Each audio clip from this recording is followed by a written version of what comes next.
আসলে চলুন একটি রিকোয়েস্টের কালাম পরিবেশন করছি, শুনতে থাকুন। ছন্দের কথা লিখছে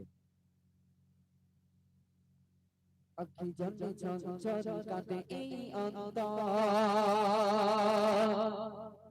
পাখি হতে উড়ে যেতাম মদিনার প্রান্তর। আখি জলে ছলছল কাঁদে এই অন্তর, পাখি হয়ে উড়ে যাব মদিনার প্রান্তর।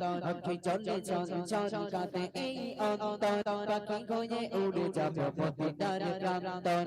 আখি জলে ছলছল কাঁদে এই অন্তর, পাখি হয়ে উড়ে যাব মদিনার প্রান্তর। জোনাকিরা দলে দলে উড়ে যায় শ্বশুরে, জোনাকিরা দলে দলে উড়ে যায় শ্বশুরে, জানাবে বনের ব্যথা নবীজির দিদারে, মদিনার মাটি